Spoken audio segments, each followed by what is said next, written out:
Ever came home late thinking, is my youth work really impacting and changing the lives of the teens I'm working with? Or am I just running my program another evening waiting till the season is over? I think that you could compare some youth work with Disneyland. Entertaining teens, hoping to create enough excitement to keep them from being bored or leaving church. The focus is on fun, games, excitement. My question is that really what you want? And then there's the youth work that looks like the average high school class. You as a teacher trying to silence the class because you want to teach them great stuff that they really need in their lives. You're more focused on managing everything, trying to get them silent, to really teach something that will impact their lives.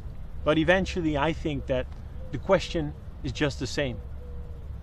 Are you really impacting and changing the lives of the youth within your ministry? Is there something really happening? Do you see growth, dedication, a longing to know Jesus Christ and follow Him every day within their lives?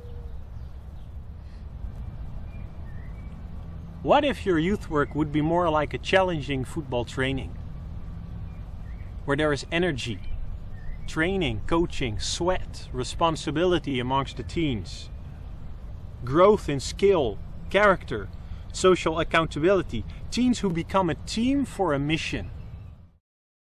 Interested? I think there are 6 weaknesses that really damage the long-term effect we can have within our youth work on a very broad scale in different countries, different churches. I think we should radically change the way we see youth work and approach youth to see them become dedicated followers of Jesus Christ. The first weakness. Youth is called to commit themselves to Christ, but there's no follow-up. So spiritual babies are being born, but they are not raised. We are so focused on the sinner's prayer, getting them to give their hearts to Christ, that we forget about the rest. You know, salvation is not the end. Salvation is the beginning of a journey with Jesus Christ, to know Him better and to become like Him in every aspect of life.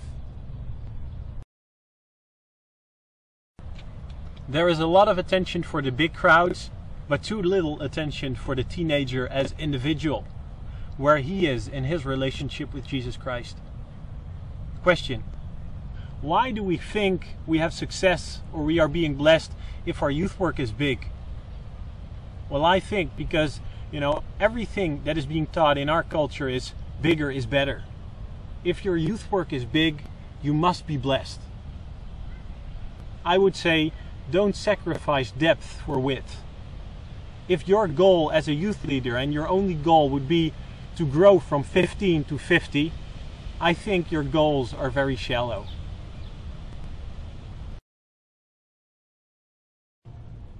The third weakness would be that there is no clear pathway to maturity.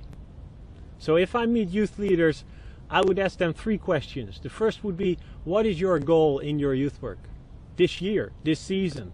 The second would be, what is your strategy to reach that goal? And the last would be, how do you know that you reached your goal? Do they read their Bibles more? Do they have a prayer life? Do they witness to their friends or family? How do you know you reached your goal?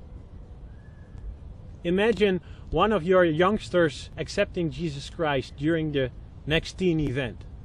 What would be the first 5 subjects you would train him in to see him grow in his relationship with Jesus Christ? Do you have a clear pathway to maturity for your teens? The fourth weakness would be that our focus is more on programs instead of people. If I had to define programs, I would say that it's just a method to herd larger groups through a system that eventually will lead to something that you hope for as a youth leader. But does it really make a difference in your youth work? Have you really seen that youth become followers of Jesus Christ by the latest program?